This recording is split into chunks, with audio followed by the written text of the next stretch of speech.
आवाज़ आ रही मेरी?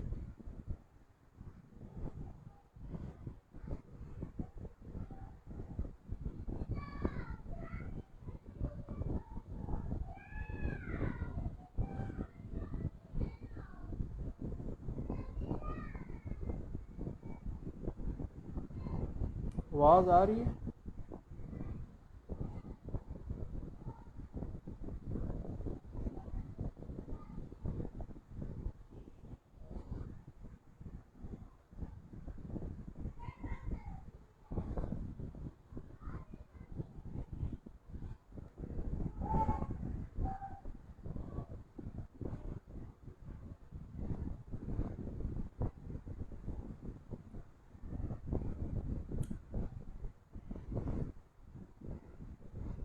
जी, बस आप लोगों की दुआएं, अल्लाह ताला का शुक्र है कि टेस्ट रिपोर्ट नेगेटिव आई है।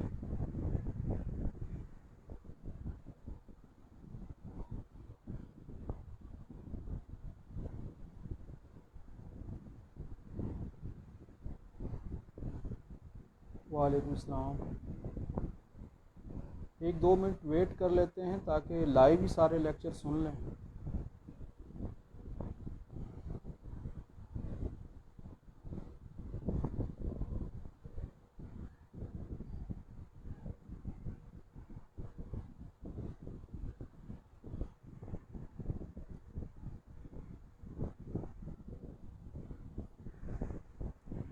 आज का जो हमारा टॉपिक है वो मुस्लिम फ़िलासफ़र हैं, जो उनमें से हमने टॉपिक आज का लिया है इमाम गज़ाली रहमतुल्लाह अलैह। पीएमएस में तो 3-4 दफ़ा पूछा गया है और मोस्ट इम्पॉर्टेंट टॉपिक है ये।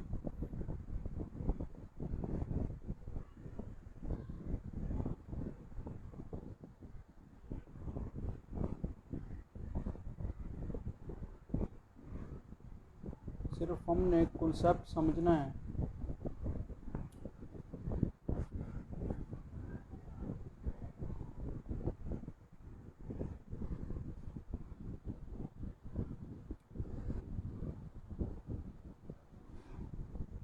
शुरू करते हैं। अगर किसी ने लिखना है तो वो लिख भी सकता है, किसी ने लिखना है वो लिख सकता है। साथ साथ मैं आस्ता आस्ता बोलता जाऊंगा, समझा समझा के बोलता जाऊंगा।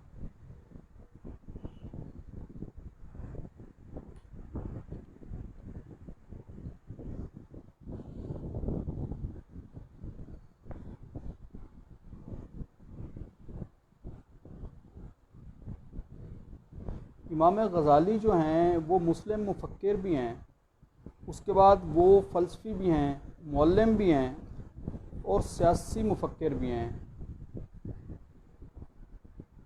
मुज्तहिद भी हैं, मुजद्दिद भी हैं,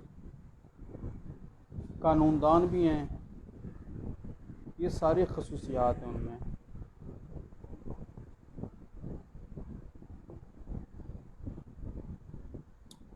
इमाम गज़ाली मुस्लिम मुफक्किरीन में से जो सियासी फ़िक्र के एतबार से उनका एक बहुत अहम मकाम है मुस्लिम फ़िलासफ़रों में। आपका जो पूरा नाम है वो अबू हामिद बिन मोहम्मद बिन अहमद है। अलक़बात में अगर देखें तो इमामुल जलील कहते हैं, हिज्जतुल इस्लाम भी कहते हैं और ज़ैदुद्दीन भी कहते हैं। ये तो उनके अलक़बात हैं। अब इमाम गज़ाली का जो शुमार है वो दुनिया इस्लाम के मुमताज़ तरीन जो दीनी और सियासी मुफक्किरीन हैं उनमें होता है।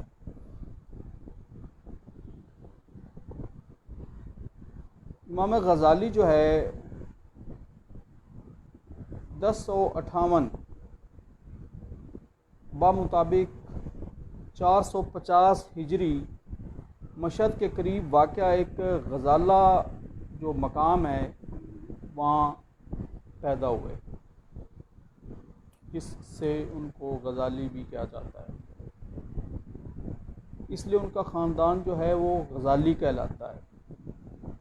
इब्तदाई तालीम जो है उन्होंने ताऊस जो है वहाँ से हासिल की, जर्जान से हासिल की और मुकम्मल इसके बाद तालीम हासिल करने के बाद जो है वो निशापुर चले गए, वहाँ उन्होंने तालीम हासिल की। उसके बाद जो है आप जो है तालीम के साथ साथ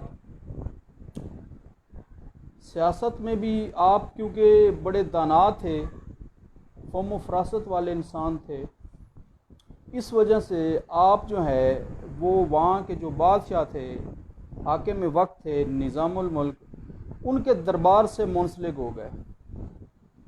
दरबार में वो हासिल कर ली नौकरी, जहाँ आपने 1091 तक बतौर मुशीर आज़म फ़राइज़ सर अंजाम दिए उस दरबार में। अब उसके बाद जो है 1091 में निज़ामुल मुल्क तुसी जो है उनको कत्ल कर दिया गया, उनका कत्ल कर दिया गया। और इस वाक़या ने इमाम गज़ाली साहब जो हैं उनको बहुत मग़मूम किया।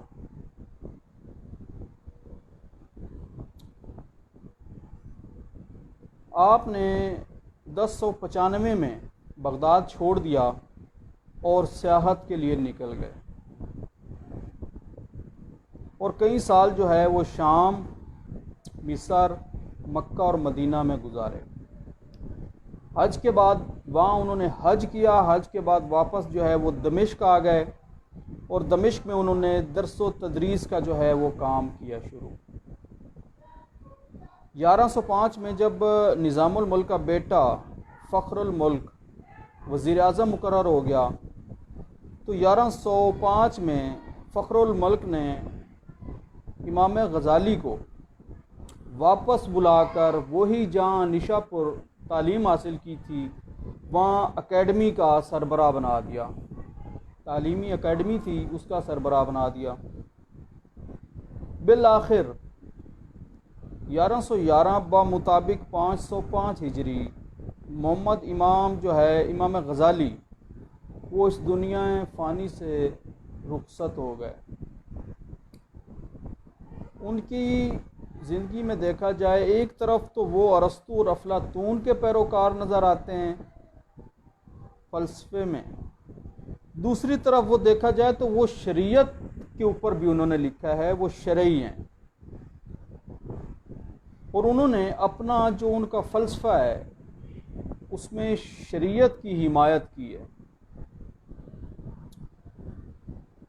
मुसलमान जो मुफ़क्किरीन हैं उनमें जो इमाम गज़ाली है वो पहला मुफ़क्किर है।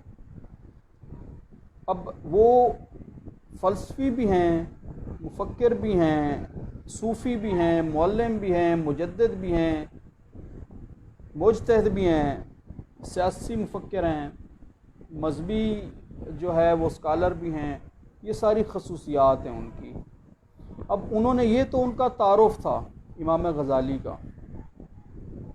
अब उनकी तसानीफ़, उनकी बुक्स की तरफ आते हैं, तो उन्होंने पहली जो बुक लिखी है रीनेसेंस ऑफ साइंसेस, उसके बाद जो है मॉडरेशन इन बिलीफ, दो, तीसरी उन्होंने लिखी है मोल्टन गोल्ड, चौथी जो है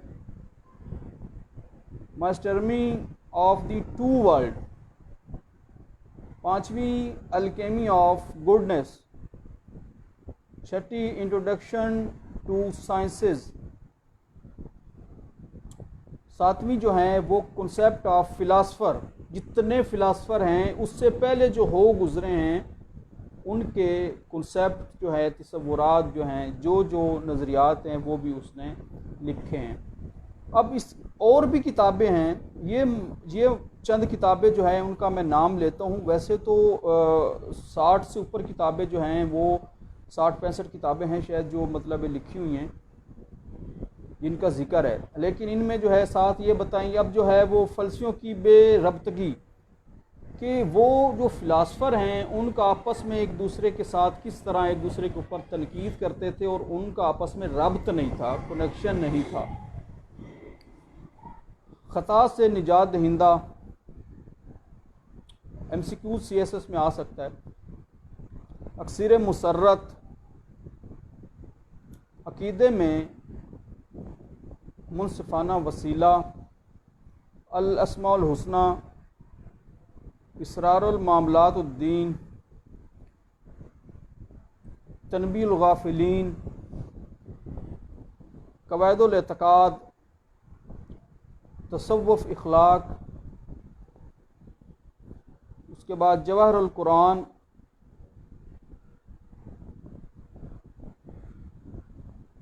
मिशकातुल अनवार, मिराजुल सालिकीन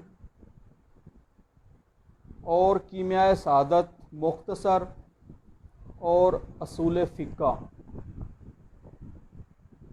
अब इसके ऊपर तसनीफ़ की उन्होंने तकसीम की, अपनी तसनीफ़ की तकसीम की है। तकसीम वो कैसे करते हैं अपनी किताबों की, उन्होंने जो किताबें लिखी है वो फ़ुक़हा पे लिखी हैं, उसके बाद असूल फ़ुक़हा पे लिखी हैं, उसके बाद जो है मंतक के ऊपर लिखी हैं, लॉजिक के ऊपर लिखी हैं, फ़लसफ़े के ऊपर उन्होंने लिखा है, हर चीज़ का फ़लसफ़ा बयान किया है। उसके बाद कलाम लिखे उन्होंने, कलाम के ऊपर भी लिखा है। अब देखा जाए तो उन्होंने ये जो किताबें लिखी हैं, उन्होंने इल्म जो है, इल्म की दो इक़साम जो है वो बयान किए हैं। इल्म दो इक़साम कौन सी बयान किए हैं? वो कहते हैं कि वो अलूम जो दीन से ताल्लुक़ रखते हैं, वो अलूम जो दीन से ताल्लुक़ रखते हैं, एक तो वो अलूम हैं। उनमें कौन से अलूम हैं? वो जो शरा से मुतल्लिक़ हैं, जो मज़हबी और शरई इस्लामी अलूम हैं, वो हैं दीनी अलूम। एक जो है वो दीन से ताल्लुक़ नहीं रखते, वो गैर दीनी अलूम है। जैसे वो कहते हैं कि ये मंतक का इल्म हो सकता है, रियाजी का इल्म हो सकता है और तबीयात का इल्म हो सकता है, ये गैर दीनी अलूम है। दीनी और गैर दीनी दोनों अलूम जो हैं उनको वो अलग अलग करते हैं, इकट्ठा नहीं करते। अब वो सियासत के 4 मदारिज बताते हैं इमाम गज़ाली। उनका तयन कैसे करते हैं पॉलिटिक्स का? सबसे पहले वो कहते हैं कि अंबिया कराम की सियासत, जो अंबिया कराम ने सियासत की और अल्लाह ताला ने उनको अहकामात दिए, वो उनकी सियासत थी और वो ठीक सियासत थी। उनमें जो है हुकूमत उनकी जो थी और राया थी, उनको इंसाफ मिलता था और उनकी हुकूमत भी अच्छी थी। उसके बाद आती है खुलफा सलातीन की सियासत। जो खलीफा होते हैं या जो इमाम होते हैं, सुल्तान होते हैं, हाकिम वक्त होते हैं, जो नबी पाक सल्लल्लाहु अलैहि वसल्लम के बाद जिन्होंने खिलाफत संभाली, इमाम बने, और उनके जो वज़ीर हैं, खलीफा और इमाम के जो वज़ीर हैं, उनको सलातीन कहते हैं। अब उनकी जो सियासत है वो दूसरे नंबर पे है, पॉलिटिक्स उनकी। तीसरे नंबर पे जो है वो उलमा और जो फाजिल हैं, उन लोगों की सियासत है जो आलिम हैं। उसके बाद चौथे नंबर पे जो वाइज़ और मुबल्लिग हैं, उनकी सियासत है, क्योंकि वो सियासत जो है असल में वो जोड़ देते हैं, सियासत जो है वो मज़हब के साथ जोड़ते हैं। वो कहते हैं कि सियासत के ज़रिए से मज़हब जो है उसका प्रचार होता है, उसको फ़रोग़ मिलता है, और ये सारे वो हाकिम वक्त जो है, वो रूलर जो होता है रियासत का, मुमलिकत का, वो फ़लसफ़ी हो या वो खलीफा हो, सलातीन हो या उल्मा हो, या उसके बाद जो है वो वाइज़ या तबलीग करने वाला हो, ये वो लोग हैं जो मज़हबी अहकामात को सियासत के ज़रिए से इम्प्लीमेंट करवाते हैं और अल्लाह ताला के जो अहकामात हैं उनके ऊपर अमल दरामद करवाते हैं। अगर वो कहते हैं कि ये रियासत ना हो, रियासत का वजूद ना हो या सियासत ना हो, तो सारे मामलात गड़बड़ हो जाएंगे। माशरे के अंदर इंसाफ किसी को नहीं मिलेगा, लड़ाइयाँ झगड़े दंगे फसाद होंगे। इस वजह से जो है हर बंदा जो है वो दूसरों पे हावी होने की कोशिश करेगा। उन्होंने फिर यहाँ पे इमामत का, खिलाफत का एक कॉन्सेप्ट दे दिया है कि रियासत में इमाम का होना या खलीफा का होना, हाकिम वक्त का होना ज़रूरी है। अब यहाँ पे ये तो उन्होंने सियासत के चार जो है वो दर्जे रख दिए कि ये अम्बिया कराम, उसके बाद जो है खलीफा, उसके बाद जो है उलमा, उसके बाद जो वाइज और मुबल्लिग हैं तबलीग करने वाले, इन लोगों की सियासत सबसे बेहतर जो है वो पॉलिटिक्स जो है वो उनके हिसाब में, उनकी नज़र में अम्बिया कराम की थी। अच्छा, यहाँ पे ये तो पॉइंट आपका बन गया है, ये उसका सियासी फ़लसफ़ा है। ये अब इमामत की बात की जाए, जब क्वेश्चन में आएगा खिलाफत के ऊपर लिखें या इमामत का जो उनका कॉन्सेप्ट है या नज़रिया है, तो ये पॉलिटिक्स जो है ये उसी के साथ जो है रिलेट है। अब रियासत का तस्वुर आ जाए या मुमलिकत का उनका तस्वुर आ जाए, तो ये सारी चीज़ें जो है वो उनकी फ़िलासफ़ी में ही हैं। अब गज़ाली ने फ़लसफ़े को 3 धड़ों में तकसीम कर दिया है। जितने भी उनसे पहले, इमाम गज़ाली से पहले जितने फ़िलासफ़र हो गुज़रे हैं, उनको 3 धड़ों में तकसीम किया है। कौन से 3 जो है वो क्लासेस हैं? वो एक तो मादियत पसंद फ़िलासफ़र, वो कौन से? जो खुदा के वजूद से इनकार करते हैं, और वो जो है इनकार करते हैं और दुनिया की जो है अब्तदियत की दलील देते हैं कि ये दुनिया ज़िंदगी क़यामत आनी नहीं है। मतलब मादियत पसंद लोग जो फ़िलासफ़र हैं, एक तो वो हैं। दूसरा जो धड़ा है, ये दूसरी क्लास जो है वो है तौहीद परस्त, जो अल्लाह ताला की वाज़नियत का इकरार करते हैं फ़िलासफ़र, वो जो खुदा के वजूद को तस्लीम करते हैं। उनमें कुछ ऐसे फ़िलासफ़र भी हैं। तीसरे जो धड़ा है, तीसरे फ़िलासफ़रों का धड़ा, वो कौन सा है? वो जो लाज़मी तौर पर वजूद खालिक के मुखालिफ नहीं है, अल्लाह ताला के वजूद के, लेकिन वो कहते हैं कि जो रूह है वो लाफानी है, रूह को फना नहीं होगा। कुछ फ़िलासफ़र ऐसे भी हैं, वो भी मादियत में आ जाते हैं। ये 3 किस्म के फ़िलासफ़र हैं, उनसे जो पहले हो गुजरे, ये उन्होंने अपनी फ़िलासफ़ी में बताए हैं। अब जो है नज़रिया रियासत और मुमलिकत, स्टेट की बात की जाए या कंट्री की बात की जाए, तो वो कहते हैं कि इसके लिए अफजाइश और नस्ल, इसके बढ़ाने के लिए 2 अशख़ास का होना ज़रूरी है, मर्द और औरत का। एक बंदा जो है वो माशरे में अकेला नहीं रह सकता, वो जिन्स जो है, मुखालिफ जिन्स जो है वो ज़रूरत है। इसलिए अल्लाह ताला ने औरत और मर्द को तख्लीक किया है। अब उनसे जो है फिर आगे जो है आबादी बढ़ती गई, माशरे के अंदर आबादी बढ़ती गई, तो फिर जो है वो जब ज़्यादा आबादी बढ़ी तो ज़रूरियात जो है वो ज़्यादा बढ़ती गई, मामलात बढ़ते गए और इलाके बढ़ते गए। एक दूसरे के साथ फिर अपनी ज़रूरियात पूरी करने के लिए लेन देन शुरू हो गया। अब लेन देन शुरू हो गया तो वसाइल में खुराक, उसके बाद जो है लिबास और बच्चों की मुनासिब तालीम और तरबियत, ये ज़रूरी होगी, नागज़ीर होगी रियासत के अंदर, मुआशरे के अंदर। तो इसके लिए जो है वो मुआशरा पहले था, ये एक रियासत के से पहले की जब बात की जाए, तो इसके लिए जो है ये सारी चीज़ें जब वजूद में आ गई, आबादी बढ़ गई और जो है वो नाइंसाफ़ियाँ मुआशरे के अंदर शुरू हो गई, शीना चपटी हो गई, हकूक़ एक दूसरे के जो है मारे जाने लगे, जो ताकतवर लोग थे वो दूसरों पे काबिज़ होने लगे, उनकी जायदादें वो जो है वो हथियाने लगे। तो तब यहाँ पे वो कहते हैं कि रियासत का तस्वुर नागज़ीर हो गया, मुमलिकत जो है उसका वजूद में आना, उसका क़याम होना ज़रूरी है, इमाम गज़ाली कहते हैं। इस वजह से रियासत जो है वो उसका क़याम हुआ। और अब जब रियासत का क़याम हुआ तो रियासत जो है वो ख़ुद तो नहीं चल सकती, उसको चलाने के लिए लोगों की ज़रूरत है, हुक्मरान की ज़रूरत है। हुक्मरान उस वक्त कौन होता था? या तो खलीफा या इमाम। अब उनके नीचे कैबिनेट होती थी, मतलब जो सलातीन होते थे, जो उनके वज़रा होते थे इमाम के और खलीफा के, क्योंकि एक इमाम पूरी रियासत अगर बड़ी है तो उसमें जो है वो हुकूमत नहीं कर सकता, वो लोगों के जो मसाइल है वो उस तक नहीं पहुंच सकते। इसलिए इमाम और खलीफा ने शोबे बना दिए, रियासत के अंदर शोबे बना दिए, हर शोबे का वज़ीर बना दिया, या उसमें जो है ना वो एक बंदा जो है मुख्तस कर दिया मामलात चलाने के लिए।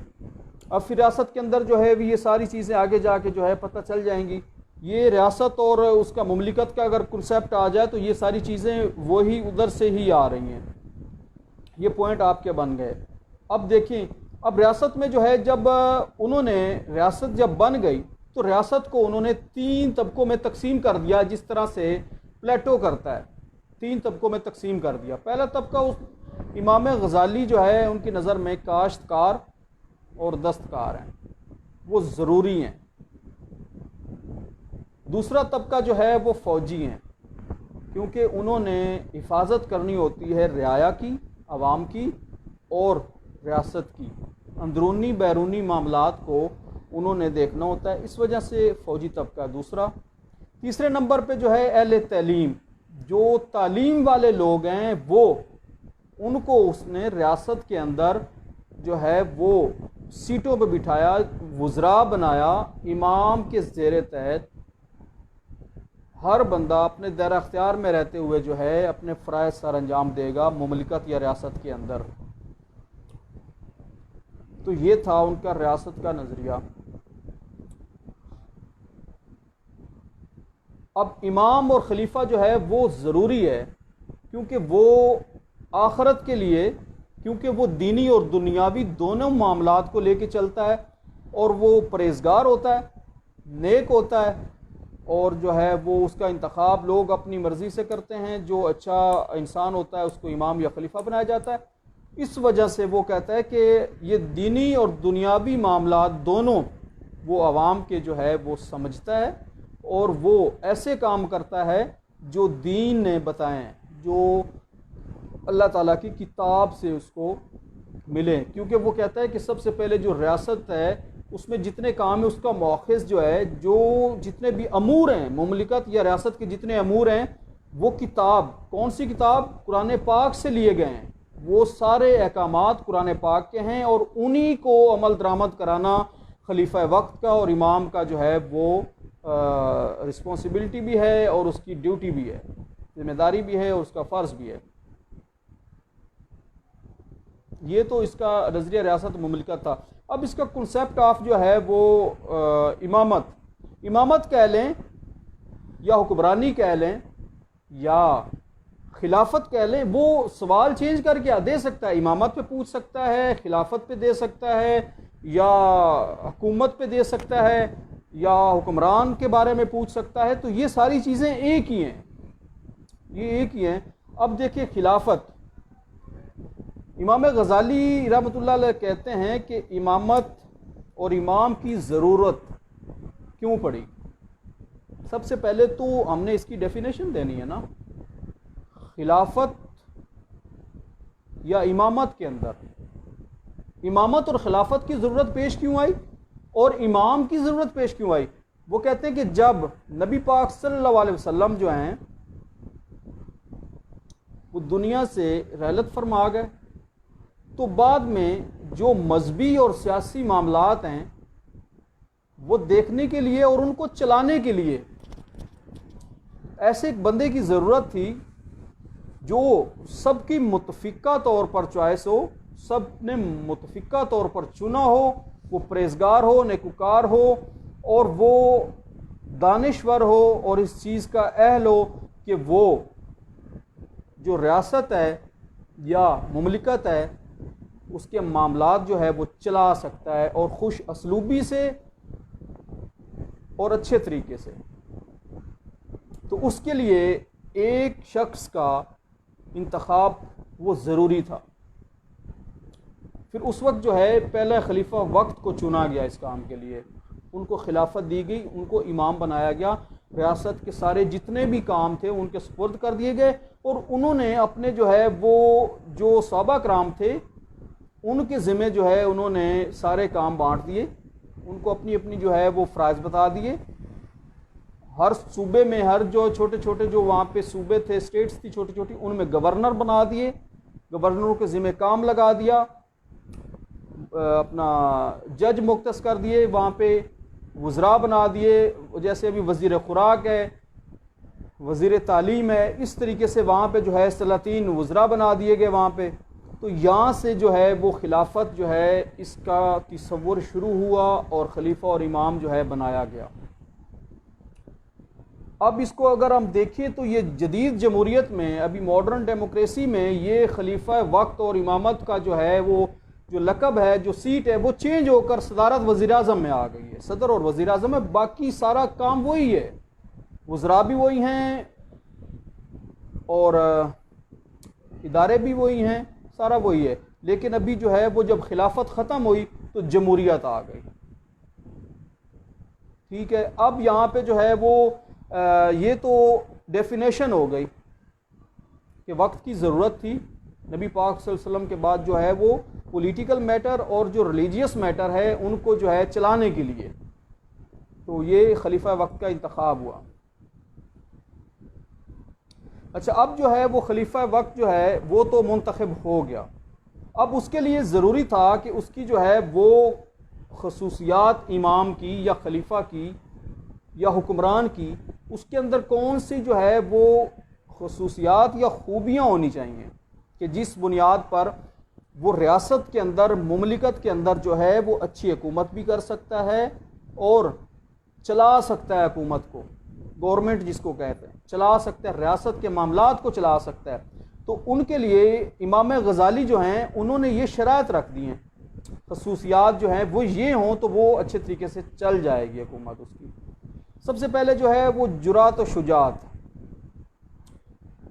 जो मारवर्दी है उसका जो फ़लसफ़ा इमामत या फ़लसफ़ा खिलाफत है, एक ही फ़लसफ़ा है ये इमाम गज़ाली से काफ़ी मिलता है। ये सारी चीज़ें मावरदी वाली हैं और इमाम गज़ाली की दोनों की मिलती हैं। सिर्फ 3-4 बातें हैं जो इमाम गज़ाली जो है मावरदी के ऊपर जो है थोड़ी सी तनकीद करता है 3-4 बातों में। बाकी अगर मावरदी पे भी क्वेश्चन आ जाए तो कंसेप्ट ऑफ इमामत, कंसेप्ट ऑफ खिलाफत या रूलर का जो है तसव्वुर है वो यही है, रियासत का यही तसव्वुर है, मुमलिकत का यही है, क्योंकि ये सारी चीज़ें वही हैं, फ़िलासफ़ी वही है।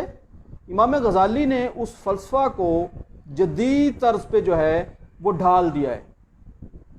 कुछ चीज़ें जो हैं वो अगर कमी बेशी थी उस फ़लसफ़ा में, जैसे कुछ पॉइंट हैं उनमें कमी बेशी थी, तो इमाम गज़ाली ने उसी फ़लसफ़ा को जदीद कर दिया है, बस यही बात, बाकी वही सेम है। अब देखिए तो इसमें जो है वो सबसे पहले जो है वो जुरात और शुजात, जुरात और शुजात के बाद जो है वो मारवर्दी जो है वो कहते हैं कि इमाम और खलीफा जो है उसके अंदर जो है वो जहाद करने की, जंग करने की, लड़ने की जुरत और शुजात जो है वो ज़रूरी है। लेकिन इमाम गज़ाली कहते हैं कि अगर इमाम की जो कैबिनेट है, जो उसके सलातीन है, वज़रा हैं, वो उनमें से कोई एक शख्स या 2 शख्स जो है वो शुजात और जुरत के पैकर हैं, उनकी वो बहादुर हैं, तो ये ज़रूरी नहीं कि खलीफा वक्त या इमाम जो है वो उसकी जो है जुरात शुजात जो है वो उसके अंदर हो। बस ये दोनों का अलग है बस। अच्छा, बाकी जो है वो उसके बाद जुरात और शुजात की बात हो गई। उसके बाद जो है वो साहिब इल्म, साहिब इल्म मतलब अब ये दोनों कहते हैं कि अगर साहिब इल्म शरीयत का इल्म हो, मज़हब का इल्म हो और वो मुज्तहिद हो, इज्तिहाद कर सकता हो, हर चीज़ का फ़ैसला कर सकता हो, तो वो साहिब इल्म है, वो हाकिम, इमाम और खलीफा बनने के अहल है, उसको चुना जा सकता है।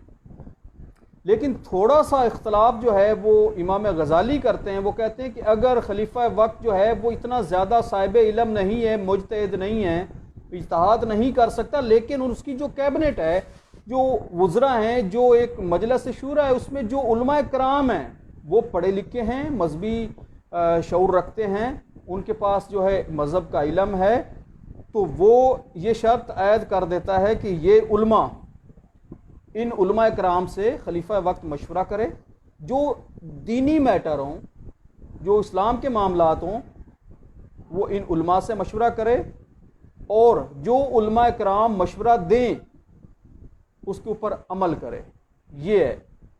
लेकिन जो मारवर्दी है वो कहता है कि उसको जो है साहिब इल्म होना ज़रूरी है खलीफा वक्त का, लेकिन इमाम गजाली ने थोड़ी सी छूट रख दी है।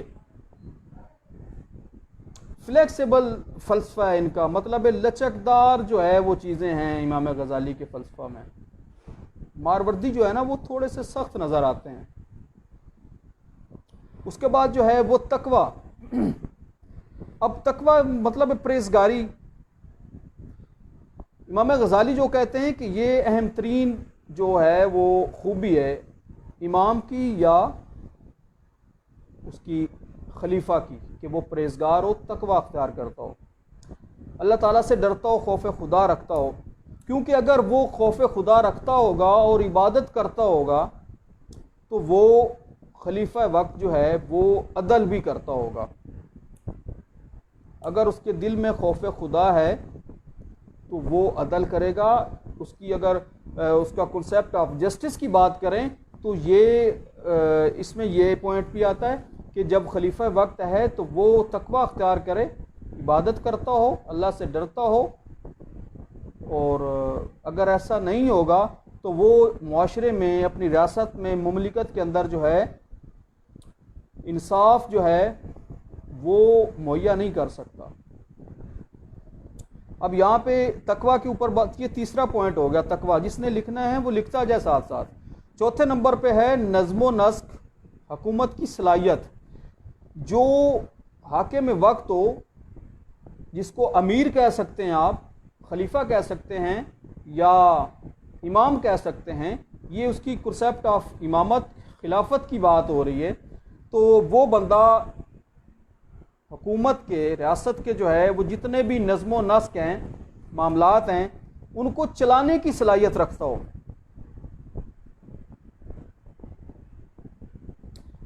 वो उसके पास जो है वो जो वज़रा हैं वो पढ़े लिखे हों और वो खलीफा वक्त को सही मशवरा दें,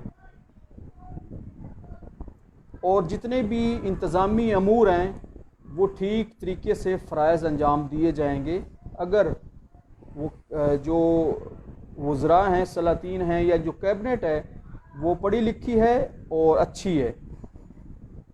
तो ये अपना जो अमीर है या जो इमाम है या खलीफा है उसकी सलाहियत में बेहतरी आती है और वो हुकूमत को चला सकता है, क्योंकि उसको चलाने वाले वज़रा होते हैं, कैबिनेट होती है, जो वज़ीर मुशीर होते हैं वो होते हैं।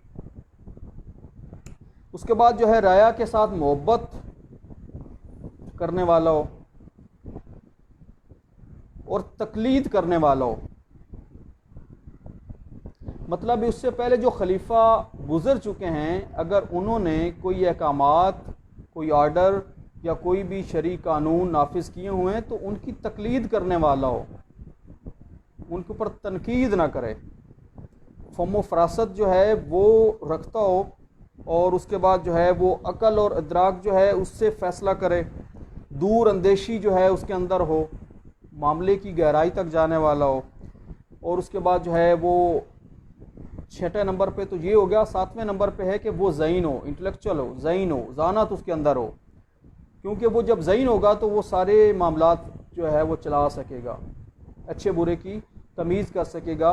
अगर उसका वो ज़हीन है तो उसके जो वज़रा या जो उसके मुशीर हैं वो अगर कुछ गलत फ़ैसले कर रहे हैं या दावत उनके अंदर किसी के अंदर आ जाती है तो वो अगर ज़हीन है तो वो ये बात जो है वो जो है उसको पता चल जाएगी, लिहाजा वो वहाँ पे वो पॉलिसी बदल देगा, तब्दील कर देगा। आठवें नंबर पे जो है वो इसका पॉइंट है सही और गलत में तमीज़ कर सकता हो। ठीक कौन सा है और गलत कौन है, ये उनके अंदर जो है वो एक फ़र्क वाज़ा कर सकता हो। ये उसकी खसूसियात या खूबी है। 9वें नंबर पे है वो सियासी इस्तेदाद रखता हो, मतलब है उसके पास जो है वो सियासी अथॉरिटी हो, ताकत हो सियासत की भी, और मजबूत कुव्वत इरादी का मालिक हो, मतलब एक कुव्वत इरादी, अगर वो जो फैसला करने जा रहा है, जो फैसला उसने किया है, उसके ऊपर जो है उसका जो इरादा है, और वो एक कवि हो, मजबूत हो, फिर जाने वाला ना हो, जिसको भी जदीद लफ्ज़ों में यू टर्न कहेंगे।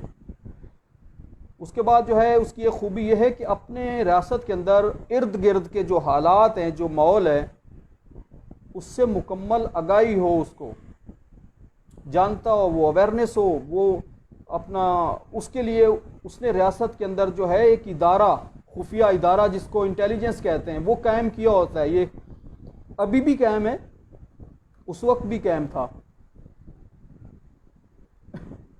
उसके बाद जो है वो बालिग हो, समझदार हो, आकिल हो और मुदब्बिर हो, सोचने वाला हो, फ़िक्र करने वाला हो।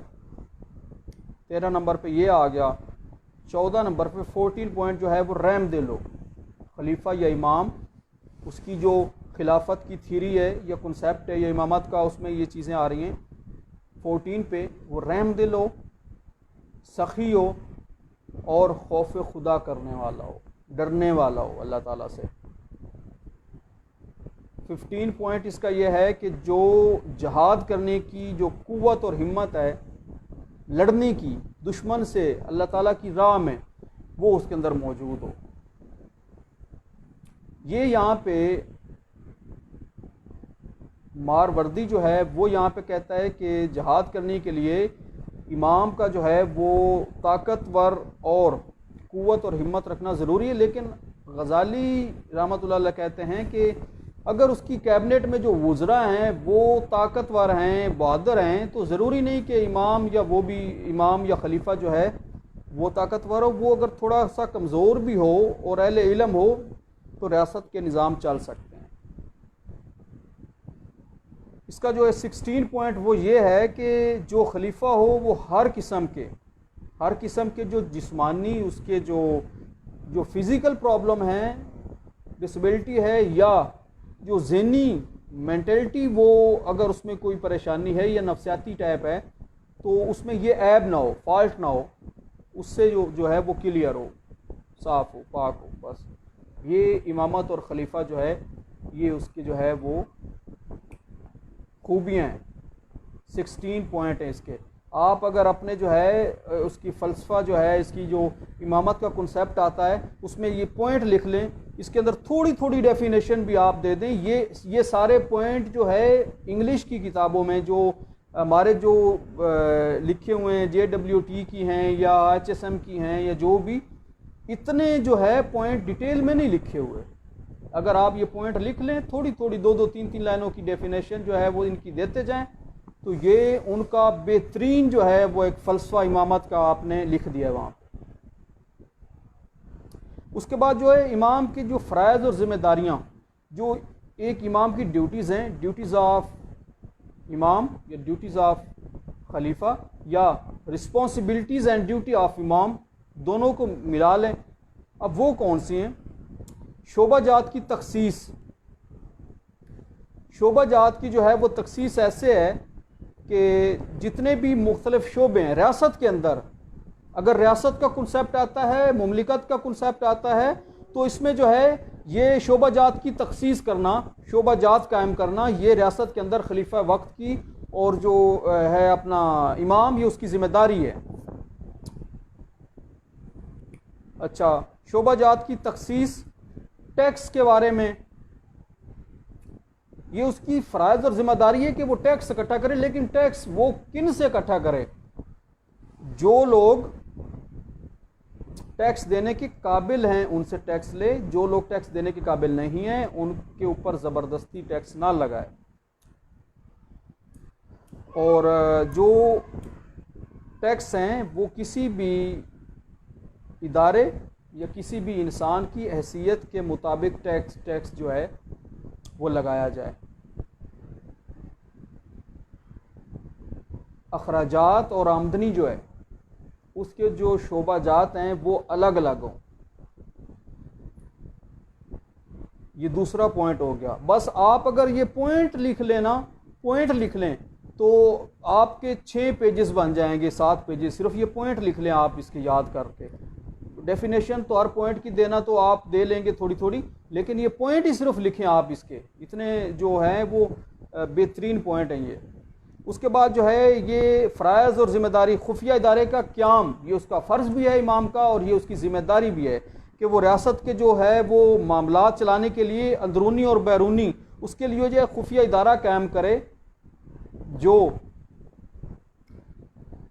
लोगों की ज़ाती ज़िंदगी जो है उस पर असरअंदाज ना हो, खानगी ज़िंदगी जो है, लेकिन जो रियासत के मामलात हैं, जो रियासत को नुकसान पहुंचाना चाहते हैं, रियासत के ख़िलाफ़ हैं, बगावत करना चाहते हैं, उनके लिए जो है खुफिया इदारा होना चाहिए। या जो दुश्मन जो है वो रियासत के ऊपर हमला करना चाहता है उसके लिए ज़राया होना चाहिए। पूरी रैकी करने वाले उसके अंदर जो हैं वो मुलाजिम तैनात किए जाएं खुफिया तरीके से। ये तीसरे नंबर पे हो गया। चौथे नंबर पे जो है वो सूबा जात में गवर्नर के बारे में फ़राइज़। जो सूबे हैं उनमें जो गवर्नर जो है अपॉइंट करने हैं, तैनात करने हैं, उनके जो फ़राइज़ हैं वो अपने फ़राइज़ ईमानदारी से, गुस्से में आके कोई फ़ैसला ना दें, हमदर्दी में आके किसी की फेवर ना करें। ये गवर्नर जो है वो उसकी ज़िम्मेदारी है और ये खलीफा वक्त की ज़िम्मेदारी है कि वो उसको समझाए, उसको इस तरीके में जो है वो कन्वेंस करके भेजे किसी भी जगह पे गवर्नर बना के भेजता है तो। और गवर्नर वक्त कौन लग सकते हैं? जो लोग जो है वो काबिल तारीफ़ हों, जो रियासत के अंदर जो है वो काबिल तारीफ़ हों, उनकी लोग तारीफ़ करते हों, वो गवर्नर बनाए जा सकते हैं। और गवर्नर को चाहिए कि वो अपने उस जगह के लोगों को इंसाफ मुहैया करे, बिला इम्तियाज़, रंगो नस्ल के अलावा। अगर गवर्नर गलत काम करता है, किसी की साइड लेता है, अच्छा फ़ैसला नहीं करता, तो ये हाकिम वक्त जो है या खलीफा इमाम जो है वो उसकी ज़िम्मेदारी है, उसका फ़र्ज़ है कि उस गवर्नर को माज़ूल कर दे, हटा दे, कोई और गवर्नर वहाँ तैनात कर दे। अच्छा, ये पॉइंट हो गया। अब जो है वो 5वें नंबर पे जो पॉइंट है वो दुश्मन के मुकाबले में अपने जो फ़ौज है उसको तैयार रखे, हथियार अपने बनाए और जो जंग है उसका तयन करता रहे। अगर जहाद की ज़रूरत पड़े तो जहाद भी करे। ये तो इसका पॉइंट था 5। छठा पॉइंट जो है वो इमाम जो है वो सिपा सालारों, उसके बाद जो है वज़रा और जो मुखबर हैं उनका तकर्रुर करे। फ़ौज के अंदर सिपा सालारों, उसके जो एग्जेक्टिव मामलात हैं इंतज़ामिया के, उसके अंदर वज़रा हों, और एक इदारा जो वहाँ कायम हुआ है खुफिया इदारा इंटेलिजेंस का, उसके अंदर मुखबर हों। उसके बाद जो है 7वें नंबर पे गज़ाली रहमतुल्लाह अलैह कहते हैं कि जो रियाया के हालात हैं वो मालूम करने के लिए खलीफा वक्त सुबह को सैर को जाए और वहाँ जो बुराई नज़र आए सुबह के वक्त उसमें वो इस्लाह करे, उसकी दुरुस्तगी करे, वो पॉलिसी लेके आए अपनी रियासत के अंदर। अच्छा, उसके बाद जो है 8वें नंबर पे जो है वो जो आलिम हैं और जो फाजिल हैं, पढ़े लिखे लोग हैं, मुजतहिद हैं, सूफ़ी हैं, उसके बाद जो है वो जो शरई इल्म रखते हैं और कानून के बारे में जानते हैं, उनसे मुशावरत करे खलीफा वक्त और उनके तजर्बात से फ़ायदा उठाए। ये उसकी ज़िम्मेदारी है, ये उसका फ़र्ज़ है। गैर शरई बातों से परहेज करे, फजूल बातें ना करे, शराब नोशी ना करे, माली ख़जाना जो है उससे ज़्यादा जो दौलत है, जो माल है, वो खर्च ना करे, फजूल खर्च ना करे। उसके बाद जो है वो वक्त ज़ाया ना करे, अपना कीमती वक्त ज़ाया ना करे, दीन के तहफ़्फ़ुज़ की जो है और रियासत की हिफाजत जो है वो करे। ये ज़िम्मेदारी है और ये उसकी ड्यूटी भी है। तकब्बुर से परहेज करे, तकब्बुर ना करे,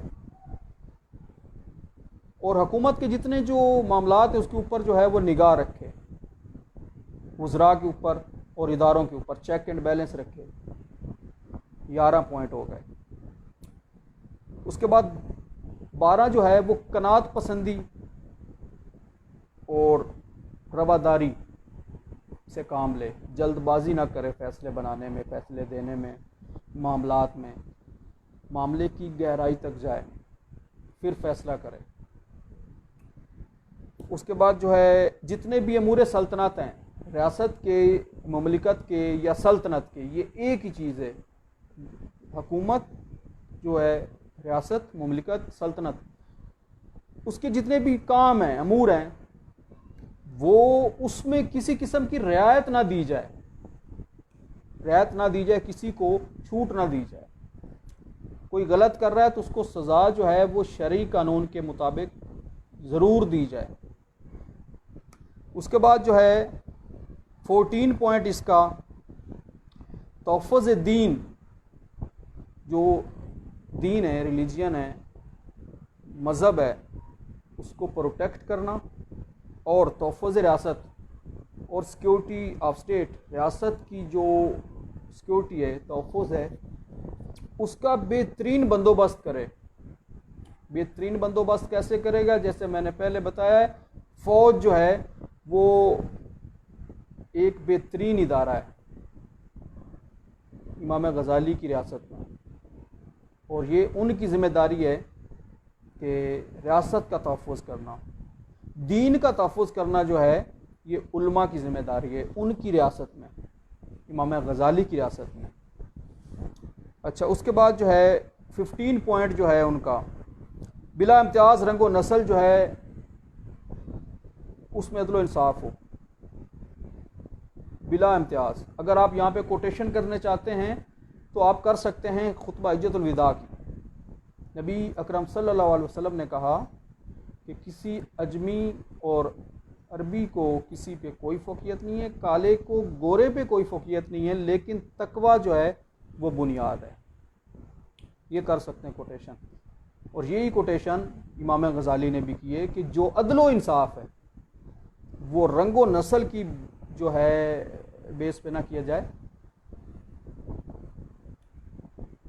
वो इक्वल सब के लिए बराबर हो माशरे के अंदर, रियासत के अंदर।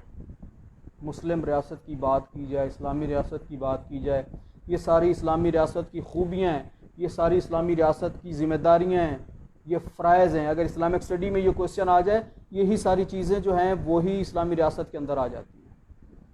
उसके अंदर जो है वो इमाम गज़ाली कहते हैं कि इमाम का ये फ़र्ज़ है, ये ड्यूटी है इमाम की कि वो जो गैर मुल्की सफ़ीर हैं उनके साथ जो है वो रिलेशन कायम करें, राब्ता कायम करें, और एक मुकम्मल खारजा पॉलिसी जो है वो वज़ा करे। खारजा पॉलिसी जो है उससे वो ख़ुद भी जो खलीफा वक्त है वो वाकफ़ियत रखता हो, उसको खारजा पॉलिसी का पता हो। यहाँ पे वो कहते हैं कि दुश्मन जो है अगर वो ताकतवर है तो उसकी ताकत को देख के जो है झुकना नहीं चाहिए। ये खलीफा वक्त जो है उसकी ज़िम्मेदारी है और उसका फ़र्ज़ है। ये तो उनका जो है थ्योरी ऑफ या कॉन्सेप्ट ऑफ इमामत या खिलाफत था। अगर हम अब बात करें नज़रिया इंसाफ की, अब जो है वो नज़रिया इंसाफ वही है। वो कहते हैं कि जो भी बादशाह या जो भी इमाम या जो भी खलीफा रियासत के अंदर अपनी ज़िम्मेदारी संभालता है, उसको इलेक्ट किया जाता है, उसको चुना जाता है, तो उसका काम है सबसे पहले जो है माशरे में अदल व इंसाफ जो है वो बराबरी की बुनियाद पर सबको फराम करे। अगर माशरे में अदल व इंसाफ नहीं होगा, दंगे फसाद होंगे, लड़ाई झगड़े होंगे, इंतशार होगा, रियासत के अंदर जंगो जदल शुरू हो जाएंगे, माशरा जो है तबाही की जानिब चला जाएगा। इस वजह से वो कहते हैं कि ये इमाम और जो खलीफा है उसकी ये ज़िम्मेदारी है, उसका फ़र्ज़ है कि वो इंसाफ जो है वो फराहम करें। उस पर आप जो है इमाम गज़ाली ने कोटेशन जो है वो की है, इसकी अपना कुरान पाक में से ली है कि क़यामत के दिन 7 किस्म के लोग अर्श के साए के नीचे होंगे। अल्लाह ताला कुरान पाक में कहता है उनमें से एक आदिल बादशाह होगा। अच्छा, और उसमें जो है ये हदीस है, और अब जो है एक और जगह अरशाद है, तुम में से हर शख्स अपने अमाल का ज़िम्मेदार है और हर एक से उसके अमाल के बारे में पूछा जाएगा। अमाल जो है वो ज़ाहिर बात है, जब इमाम है या खलीफा है तो वो उससे भी पूछा जाएगा कि तुमने इंसाफ और अदल ये किया माशरे में या नहीं। ये आप 2 कोटेशन कर सकते हैं।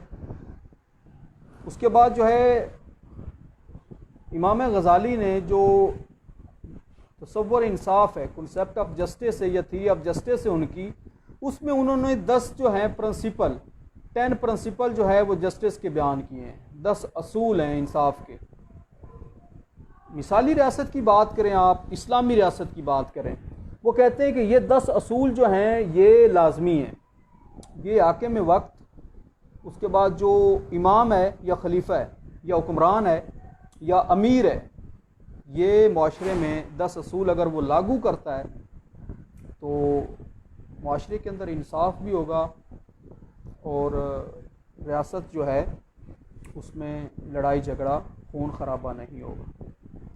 वो कहता है कि एक अच्छा जो मुनसिफ है, अच्छा मुनसिफ, अदल करने वाला, इंसाफ परस्त, जब कोई मुकदमा आए तो ख़ुद को रियाया समझे। जब उसके पास कोई मुकदमा आया तो ख़ुद को जो है वो रियाया समझे कि मैं ख़ुद जो है वो रियाया में से हूँ। जो अपने लिए चीज़ पसंद करे रियासत के अंदर, वो दूसरों के लिए पसंद करे। मतलब है जो पॉलिसी जो वो बना रहा है, अगर उसको ख़ुद को भी फ़ायदा है तो वो समझे कि दूसरों को भी फ़ायदा है। ये भी इंसाफ है। अगर वो कहता है कि वो इस चीज़ की खिलाफ वर्जी करता है तो वो गज़ाली साहब कहते हैं कि वो ख़यानत और दगा करता है लोगों के साथ, इस्लाम के साथ, अल्लाह ताला के साथ।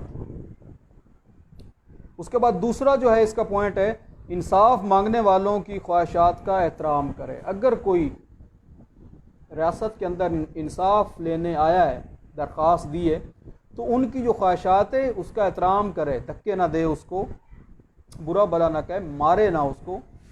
ये जो है इंसाफ का तकाजा है। अगर उसके दरवाज़े पर इज्तमा बन के लोग आ गए इंसाफ लेने के लिए और अगर वो हक पर हैं तो ये उसकी जो है अमीर की, इमाम की, खलीफा की ज़िम्मेदारी है कि ये उनको बुरा भला ना कहे, उनके मामलात सुने, कैसे एहतजाज होता है। उस टाइम तो इसको इज्तमा कहते थे ना, जो मतलब इकट्ठे हो गए चंद लोग जाते थे, लेकिन अब इसको इज्तिजाज कहते हैं। वो कहता है कि इंसाफ जो है, जस्टिस, इस वक्त जो है वो मुमकिन है जब हुक्मरान अच्छी खुराक जो है अगर ख़ुद खाए तो रियाया के लिए भी वही खुराक मुहैया करे,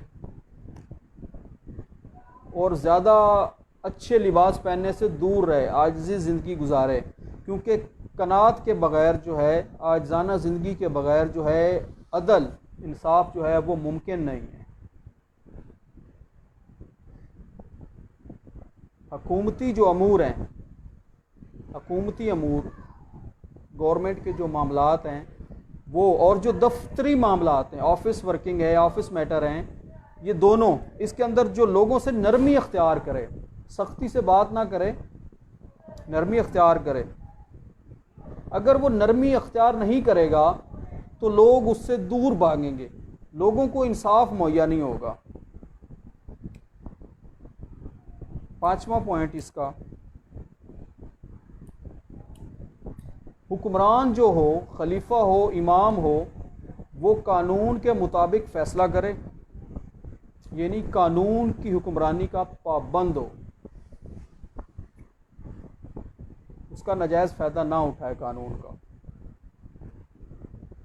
6वां पॉइंट,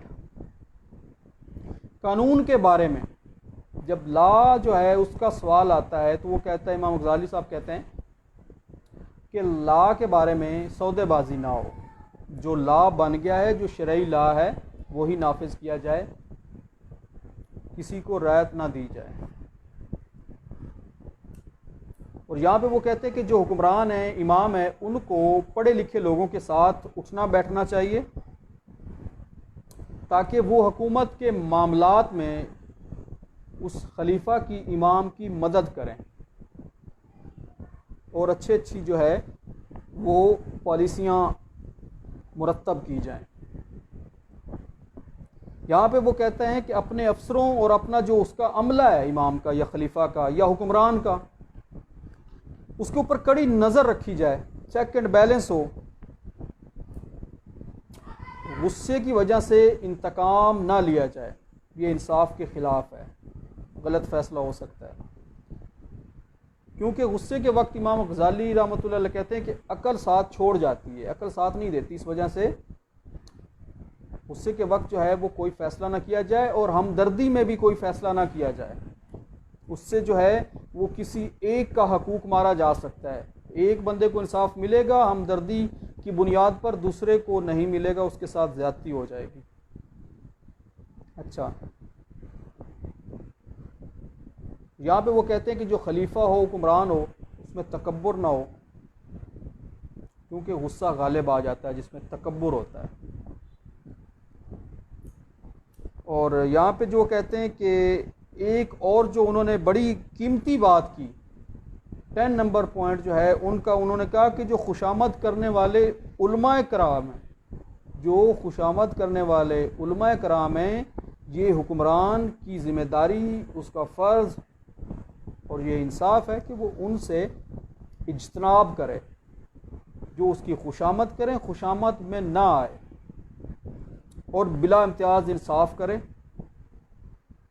रियासत को जो है वो अपने घर की तरह समझे और अपना जो है, जो रियासत के अंदर जो बाशिंदे हैं, रियासत के अंदर जो अवाम है, पब्लिक है, उनको अपने बच्चों की तरह और अपने घर की तरह, अपनी फैमिली की तरह समझे और इंसाफ उनके साथ करे जैसे घर में इंसाफ करता है। हुक्मरान को चाहिए कि सुबह नमाज पढ़े, सैर को जाए, अदालत लगाए, डिप्लोमेसी करे, रियासत के लिए अपने वक्त निकाले, रियासत के जो मामलात उसके लिए अपना वक्त निकाले और शिकार के लिए भी वक्त निकाले। ये तो इंसाफ पसंद मुनसिफ जो है हुक्मरान, ये उसकी ज़िम्मेदारियां हैं, उसके खसाइस हैं और ये अगर होते हैं तो एक बेहतरीन जो है वो रियासत वो कायम होती है।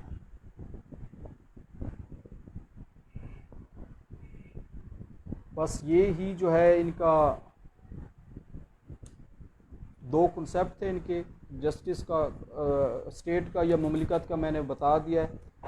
रियासत की खूबियाँ हों, यही आपने लिखनी है कि उसमें जो है वो इमाम या खलीफा वो सरबराह होता है। रियासत जो है वो बनाई क्यों जाती है, रियासत जो है वो अकल की बुनियाद पर नहीं बनती, वो जो है मजहबी मामलात, अल्लाह ताला के जो अहकामात हैं उनको, जो मजहबी और सियासी मामलात हैं उनको चलाने के लिए रियासत का क़याम किया जाता है। और ये इमाम गज़ाली की जो है वो थ्योरी है, उनका कॉन्सेप्ट है। बाकी अगर सुल्तान की बात की जाए कि सुल्तान कौन है, खलीफा वक्त जो है जिसका इंतखाब करके, मतलब वो जैसे खलीफा वक्त के अंडर में काम करेगा, सुल्तान उसको कहते हैं। और सुल्तान की ज़िम्मेदारी है कि वो खलीफा वक्त की, अमीर की जो है वो उसकी इमाम की इताअत करे, फरमाबरदारी करे, उसके ख़िलाफ़ न जाए। बाकी सारी जो है ये सारी ज़िम्मेदारियाँ जो खलीफा वक्त की हैं ये सुल्तान की भी हैं। लेकिन सुल्तान जो होता है वो खलीफा ने उसका इंतखाब किया होता है। और कभी कभी जो है वो सुल्तान जो है वो ज़बरदस्ती भी रियासत के ऊपर जो है काबिज़ हो जाता है, ताकत की बुनियाद पर, क़ुव्वत की बुनियाद पर। लेकिन सुल्तान को आप जो है वो खलीफा या इमाम नहीं कह सकते। ये इमाम गज़ाली रहमतुल्लाह अलैह कहते हैं। डिप्लोमेसी, सफारतकारी, कि आप जो है वो अपना पॉलिसियाँ जो बनाते हैं जिससे रियासत को, मुआशरे को फ़ायदा होता है।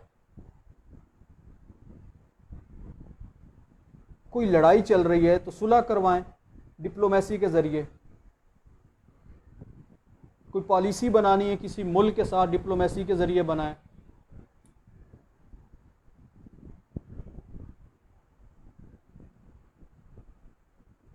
देखो ये तो पॉइंट हैं, ये पॉइंट हैं, ये इनको इतना ज़्यादा जो है डेफिनेशन में जाने की ज़रूरत ही नहीं है। आपने तो इतना कुछ लिख दिया। एक इमामत का, ये खिलाफत का कॉन्सेप्ट है, या एक जस्टिस का कॉन्सेप्ट है, या रियासत का कॉन्सेप्ट है, तो आपने इतना कुछ तो लिख दिया है, इतने तो पॉइंट आपने बना लिए हैं।